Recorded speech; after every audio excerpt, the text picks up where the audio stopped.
এর বিচার করা হোক। সাজাইছে বিচারক ওই মেয়েটা, তাদের কাছে শুনছে যে ঘটনা কি সত্য? কয় যে হ্যাঁ ঘটনা সত্য। কয় যে তাহলে বিচার হলো, ওরা কিছু থাকবে না, সব পুড়ে শেষ হয়ে যাবে, ওর বংশ থাকবে না, সব শেষ হয়ে যাবে। আর যে গায়ে হাত দিয়েছে নায়েব, ওর পুস্তক ব্যাধি হবে, আঙুল খসে খসে পড়বে, তাও কালকের ভিতরে। রাত হয়ে গেল, পরের দিন সকালবেলা খবর হলো নায়েবের বড় ছেলে দাপায় মারা গেছে। একটু পরে খবর আসলো যতটুকু গৃহ ছিল সব পুড়ে ছাই হয়ে গেল, সব অংশে শেষ হয়ে গেল। একটু পরে খবর আসলো নায়েবের পুস্তক ব্যাধিতে আঙুল খসে খসে। এই একটা ঘটনার মধ্যে দিয়ে হরিচাঁদ ঠাকুর নারী জাগরণ ঘটিয়েছিলেন, যে আমি একটা নারীকে বিচারক সাজিয়ে গেলাম। আর এখন আমার এই সমাজে কত নারী স্কুল মাস্টার, জজ, ব্যারিস্টার, উকিল, মুক্তার, এখন কিন্তু তারা সত্য সত্যই বিচারের আসনে দাঁড়াইয়া বিচার করছে। এটা আমার হরি গুরুচাঁদের কন্যা।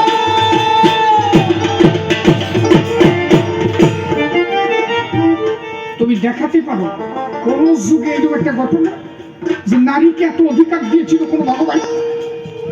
আমি ভগবানকে ঘৃণা করছি না, তবে সেই ভগবানই এই ভগবান, হয়তো সেই যুগে প্রয়োজন পড়ে নাই, তাই এই যুগে আসিয়া তাহা দিল গো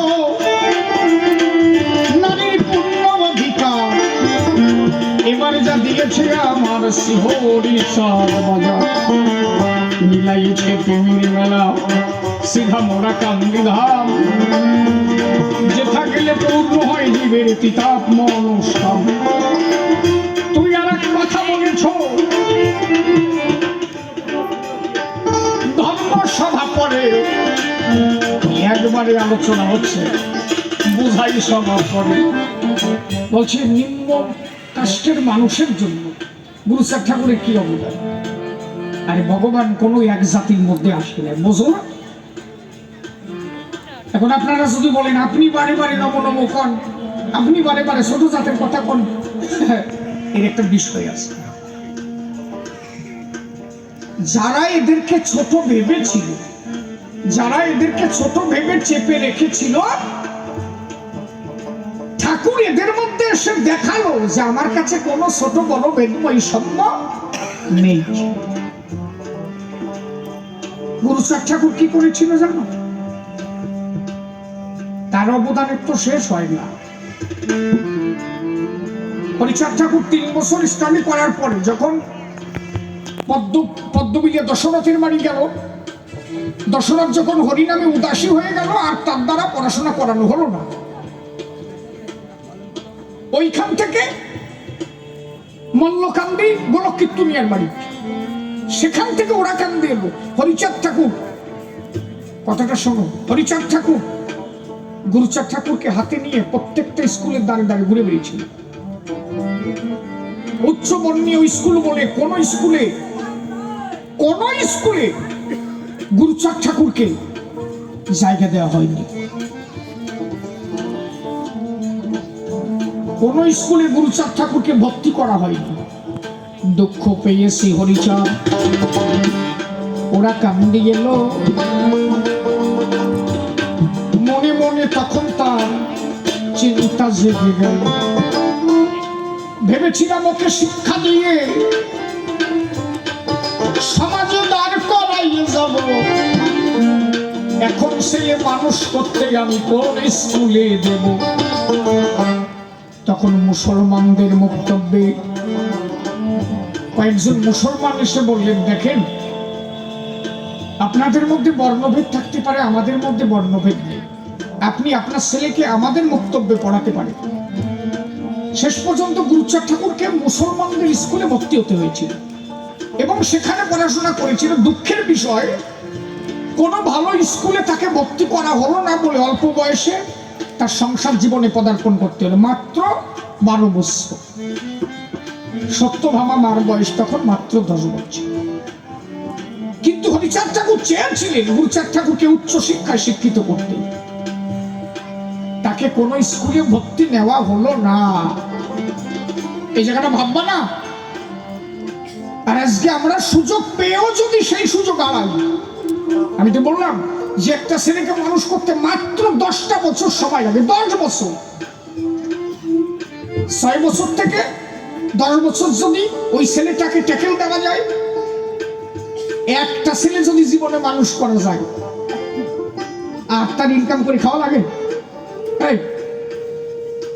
আর তুমি ভাবতেছো 18 বছর হোক সিনটানিংই ফাটা দিবানি, ও যে সিনটানিংয়ের উপরতে পড়ে সিটেও তো ভর্তি করে। হ্যাঁ, এই সিনটানিংয়ের ভাবনা বাদ দিয়া, কিসের বানানির ভাবনা বাদ দিয়া 6 বছর বয়স হলে ভালো স্কুলে পড়াও।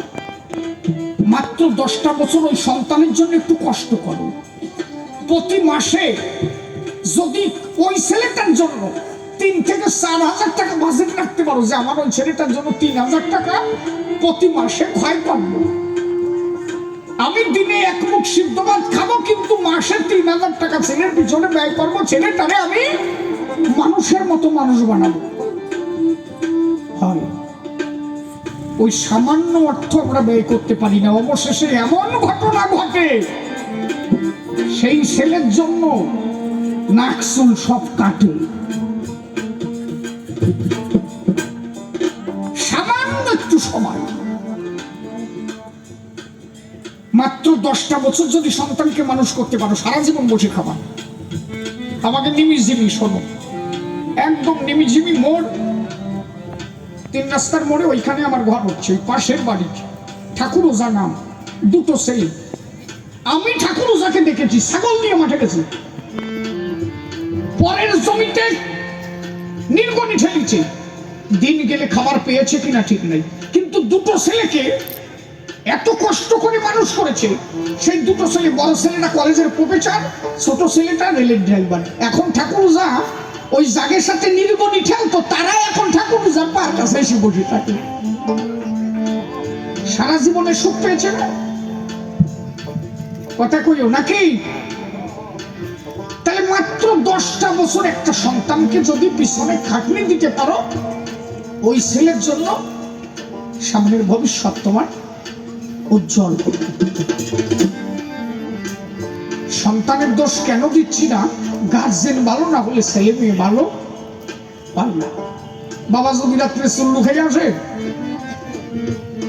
সেই চল ওই চুল্লু না গিলে হরে। হ্যাঁ, বাবার তোর কিছু বলার কায়দা নাই। কিরে চুল্লু খেয়ে এলি, কালকে নিজে খাইও। নিজে যদি আদর্শবান হয়, আনন্দে সেই সংসার কানা ওরা কান্দি হবে। ওরা কান্দি কি কোথায় আছে? তোমার গৃহধর্মের ভিতরে কারো হস্ত ধর্ম শ্রেষ্ঠ, ওরা কান্দি বোধায় এবার। তাহলে গুরুচাঁদ ঠাকুর আমার 12 বছরে বিয়ে করে নিল। 1967 সালে তার প্রথম সন্তান হলো। 1867, 1871 সাল প্রথম তার সার্বিক শিক্ষা আন্দোলন।